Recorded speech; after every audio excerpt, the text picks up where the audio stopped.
Bueno, nos encontramos ahora en el Sermón del Monte, capítulo 31 del Deseado de todas las gentes. Es un capítulo que a mí me llena de expectativas.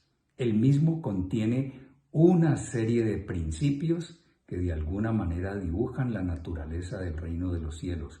Por lo tanto, apreciadísimos hermanos, tienen que ser parte de nuestra vida. Tienen que incluirse por la gracia de Dios en el fondo de nuestra alma y encaminarnos a ser de todas maneras un pueblo diferente, un pueblo a la vanguardia, un pueblo representativo del carácter de Dios y de lo que es la vida en el cielo.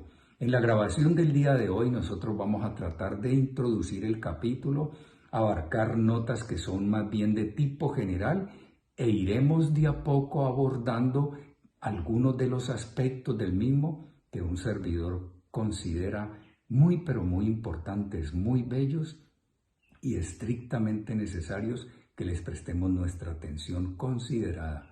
Vamos a orar a nuestro Padre Celestial y entramos en materia entonces por la gracia del Señor.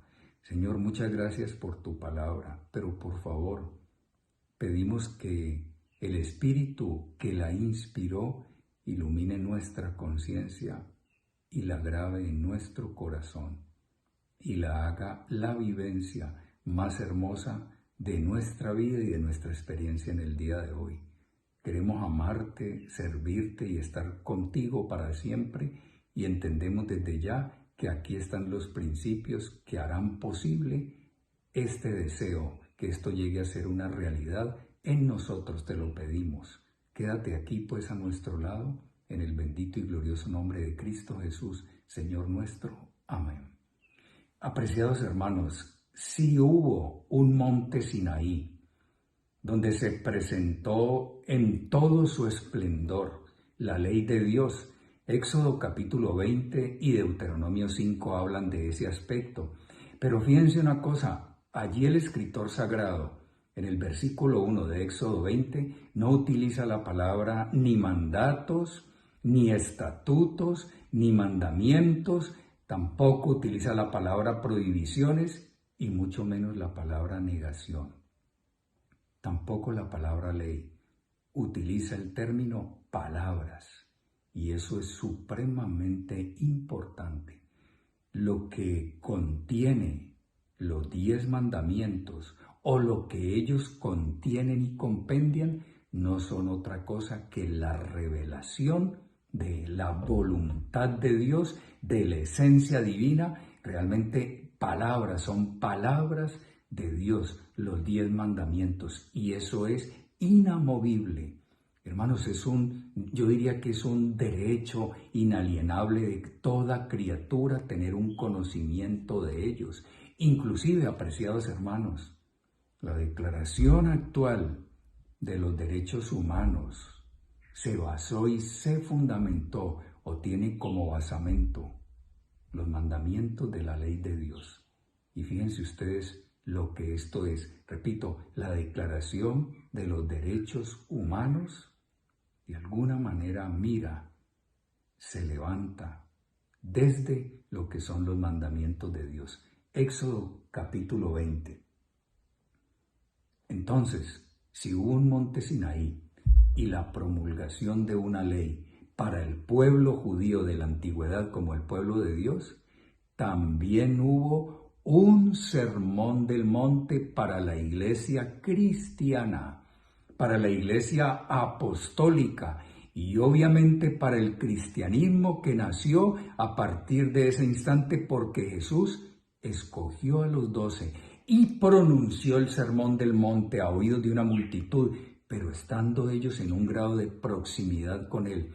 El Señor estaba tratando de decirles y de llevarlos a que miraran atrás. Si hubo un Sinaí para el pueblo judío, debe haber un sermón del monte para la iglesia cristiana. Apreciado hermano, no olvides esto.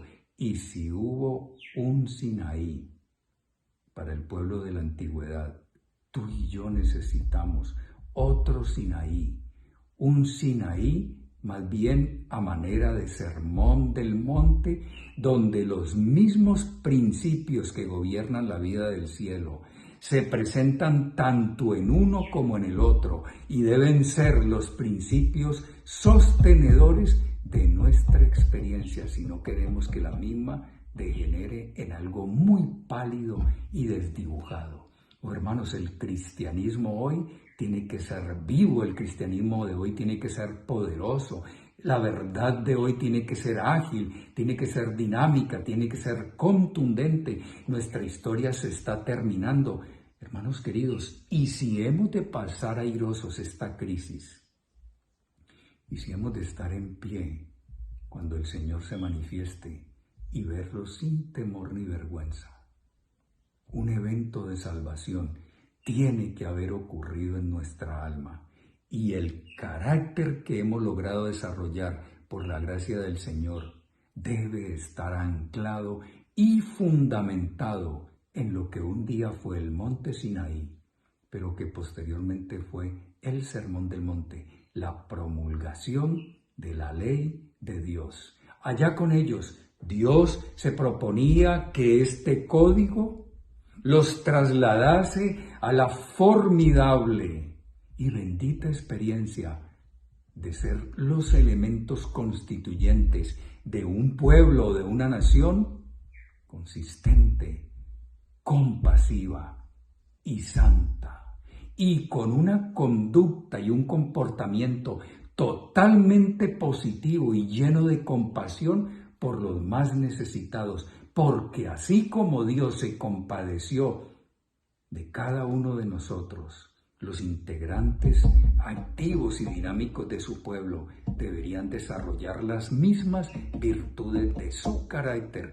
Por lo tanto, Éxodo 20 se levantó para hacer de esta nación un pueblo a la vanguardia.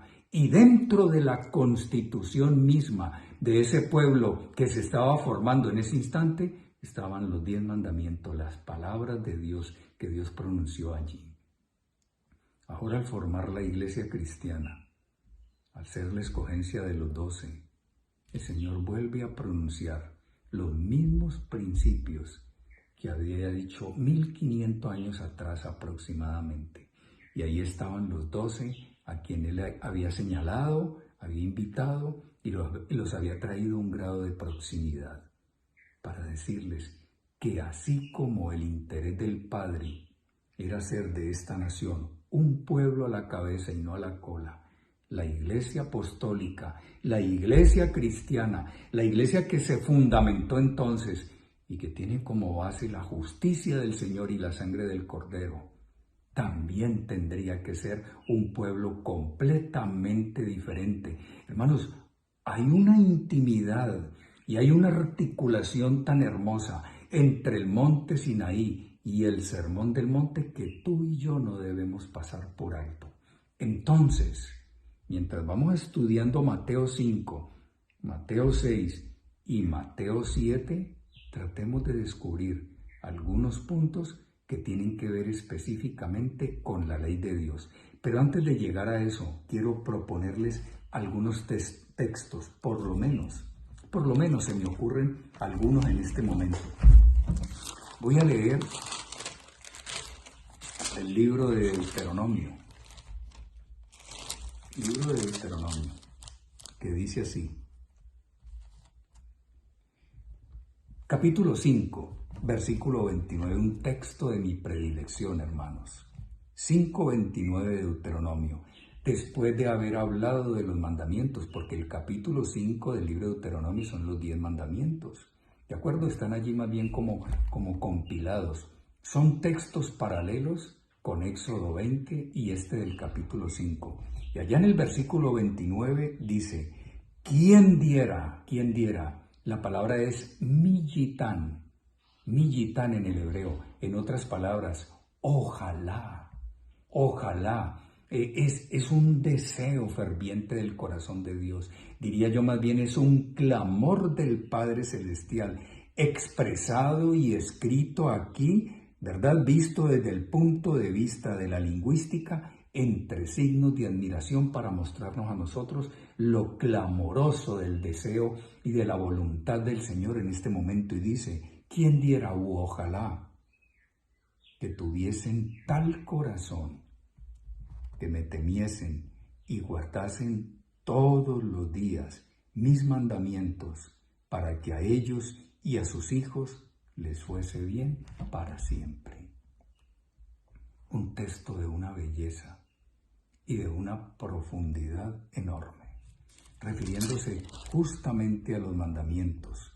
Ahora, en el mismo libro de Deuteronomio, capítulo 8, mis queridos hermanos, capítulo 8, versículo 6 dice: guardarás pues los mandamientos del Señor tu Dios, andando en sus caminos y temiéndole. Y luego dice: porque el Señor tu Dios te introduce en la buena tierra, tierra de arroyos, de aguas, de fuentes, de manantiales que brotan en vegas y montes, tierra de trigo y cebada, de vides y higueras. Y también de granados, tierra de olivo, de aceite y de miel, tierra en la cual no comerás el pan con escasez, ni te faltará nada en ella. Y al final dice en el versículo 10, hermanos, comerás y te saciarás y bendecirás al Señor tu Dios por la buena tierra que te ha dado.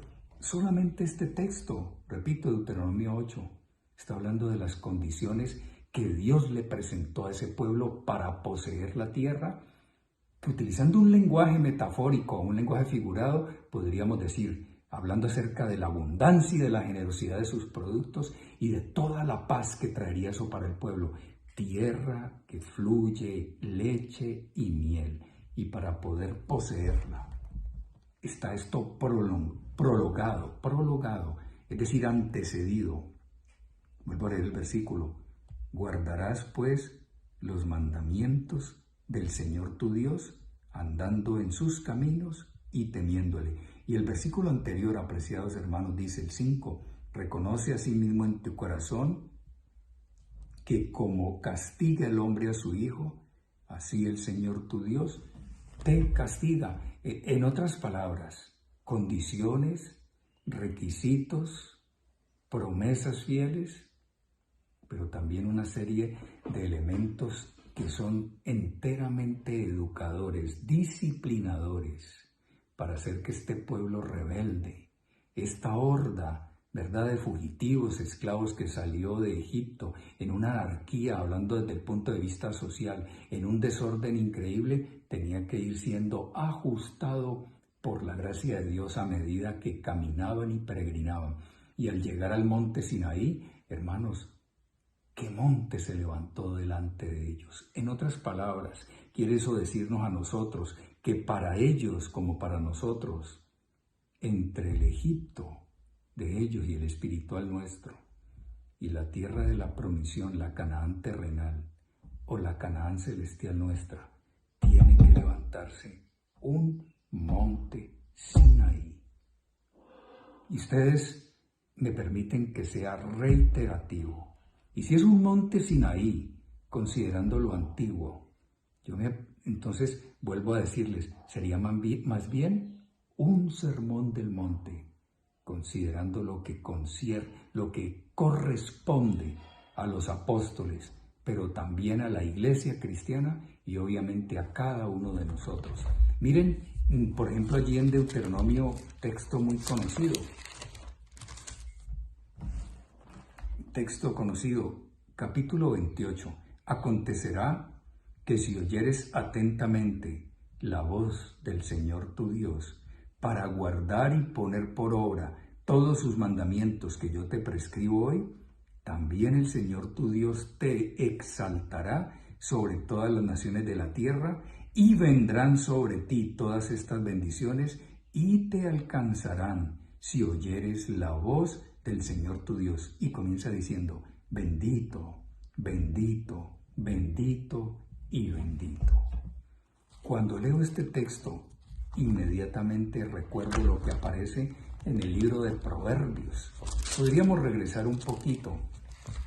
El libro de Proverbios, en un pasaje que yo realmente no puedo divorciar de mis conversaciones y aún de mis pensamientos más queridos. Nuevamente encuentro al Padre amoroso pero también clamoroso en este pasaje cuando dice, hijo mío, miren la manera como se aproxima a nosotros. Hijo mío, no te olvides de mi ley y tu corazón guarde mis mandamientos, porque largura de días y años de vida y paz te aumentarán. Y si nosotros regresamos al libro de los Salmos, solamente voy a tomar tal vez uno o dos, o de pronto hasta un tercero. Por ejemplo, el del capítulo 1.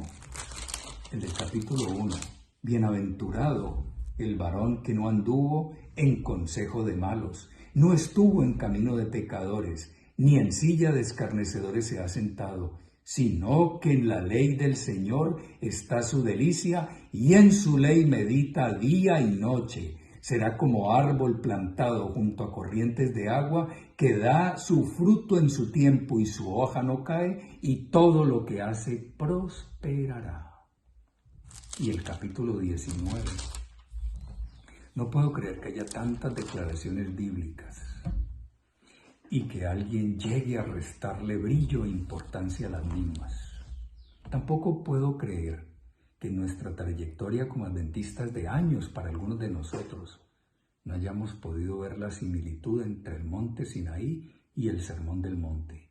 Y no puedo creer cómo el protestantismo de hoy, sin hacer denuncia, hermano, y sin hacer un señalamiento, ha socavado la ley de Dios.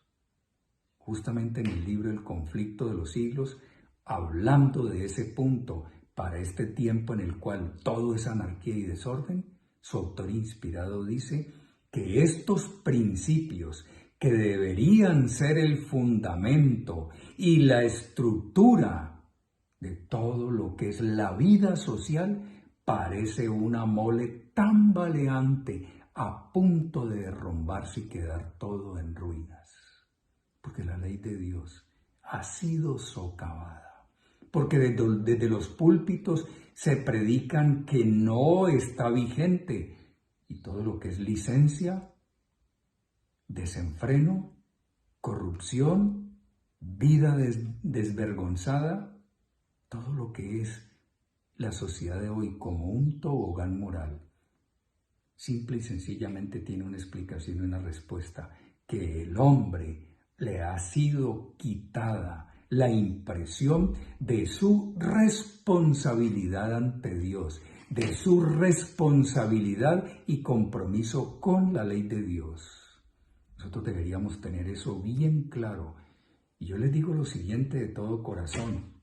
Una de mis oraciones, de esas que más hago allá en un grado de intimidad con nuestro Padre Celestial, es decirle, Señor, escribe tu santa ley en mi mente y en mi corazón. Porque yo recuerdo que la carta a los Hebreos le dedica 2 capítulos a hablar de ese asunto. En Hebreos 8 y en Hebreos 10 dice exactamente lo mismo. Y está hablando allí acerca de la obra de nuestro intercesor, de nuestro abogado. Y entonces está diciendo que Él quiere servirnos y ministrarnos. Él es ministro del verdadero tabernáculo y santuario que Dios levantó y no el hombre, está diciendo el apóstol Pablo.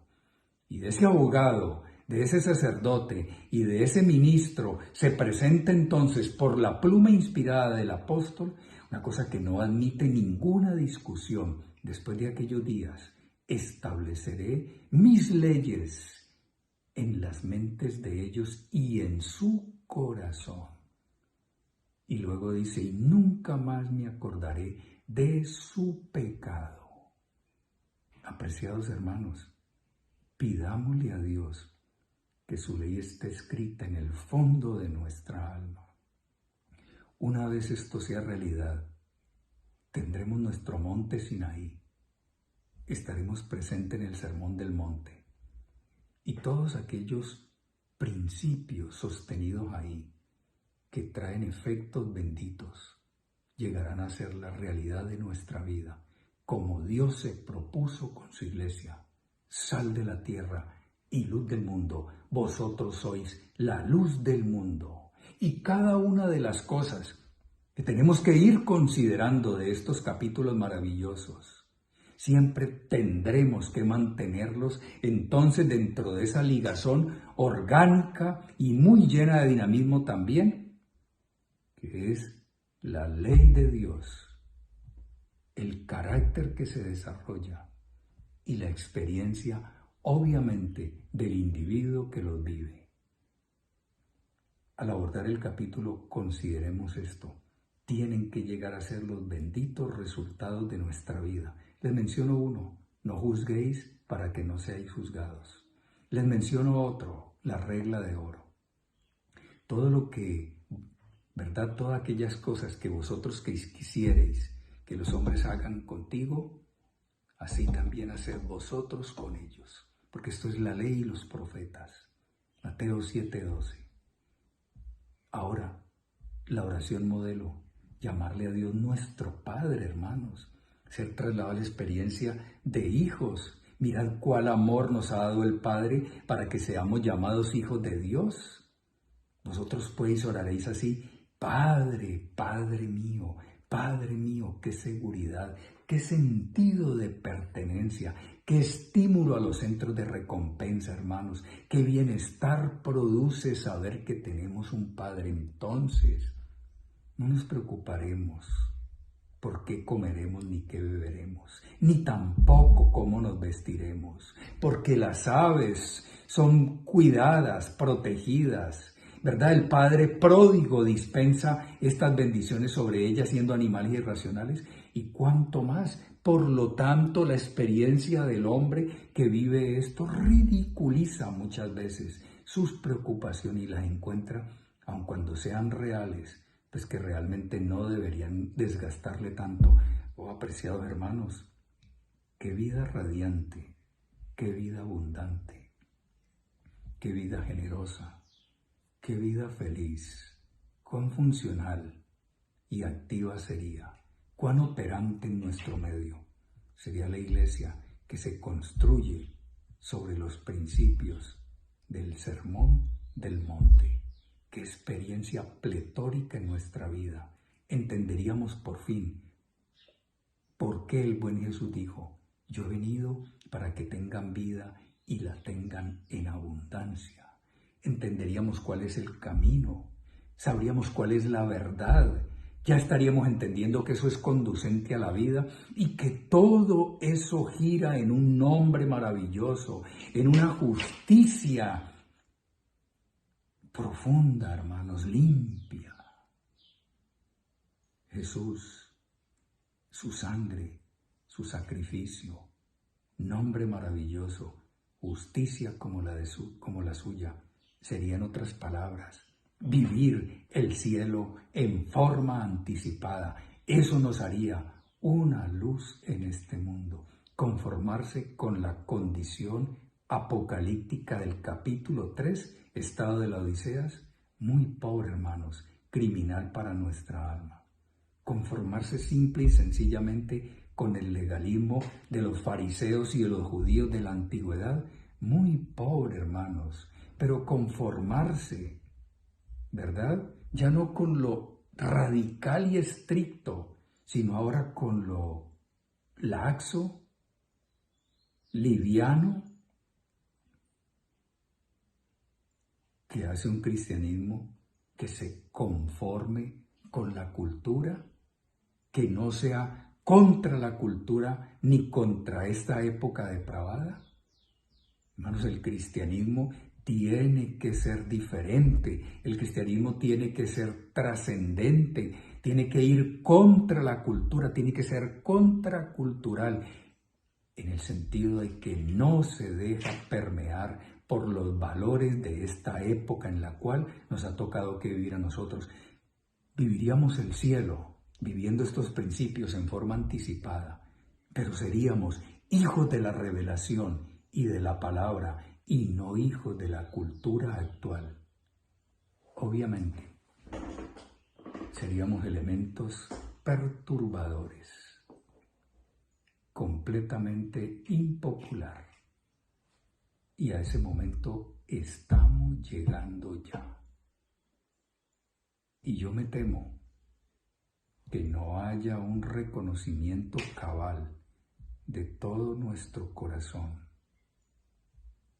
lo que concierne y significa vivir los principios que Jesús planteó y desarrolló sistemáticamente en el Sermón del Monte y que a su pueblo en la antigüedad le dio en el monte Sinaí. Hermanos, la administración de Jesús está encaminada a establecerlo aquí. Aquí, hermanos, hasta que Él llegue a ser el todo, en todo y por todo en nuestra vida, y nuestro prójimo ocupe el lugar que a Él le corresponde. Ya nadie viviría para sí. Gente santa, compasiva, consistente, con una actuación y una conducta positiva y llena de conmiseración hacia los demás, porque Dios vive en medio nuestro y en nuestro corazón. La ley de Dios, hermanos, hará de nosotros árboles trasplantados junto a corrientes de agua que da su fruto. Ahí está la verdadera prosperidad, no la que enseñan las religiones de hoy. Y un aspecto más, capítulo 19, la ley de Jehová es perfecta, convierte el alma. El testimonio de Jehová es fiel, hace sabio al sencillo. Los mandamientos de Jehová son rectos, alegran el corazón. El precepto de Jehová es puro, alumbra los ojos. El temor de Jehová es limpio, permanece para siempre. Los juicios de Jehová son verdad, todos justos, deseables son más que el oro y más que mucho oro afinado, y dulces más que la miel y la que destila del panal. Y luego dice, tu siervo es además amonestado con ellos, y en guardarlos hay grande galardón. Que nosotros podamos decir, vamos a terminar estas notas introductorias a este capítulo 31 del deseado. Y vamos a terminarlo de esta manera, que brote de lo más profundo de nuestra vida una oración al trono de la gracia hoy. 1. Señor, ayúdame a entender los principios desarrollados y expuestos en este capítulo, Sermón del Monte. 2. Graba tu ley en mis entrañas, que determinen lo que es mi vida. Y 3, como el Salmo 48, que el hacer tu voluntad, Dios mío, sea de mi complacencia y que tu ley esté guardada en el seno mismo de mi vida, en el fondo de mi corazón. Oremos, apreciados hermanos. Amoroso Dios, que este sea nuestro clamor, nuestra súplica, que este sea nuestro ruego a ti. Hazlo una realidad, por favor. El tiempo muere y no hemos sido salvos. Sálvanos hoy, Señor, y haz tu voluntad, escríbela en nosotros, hazla forma de vida en nuestra vida. Perdónanos en el nombre de Jesús. Lo agradecemos. Amén. Amén.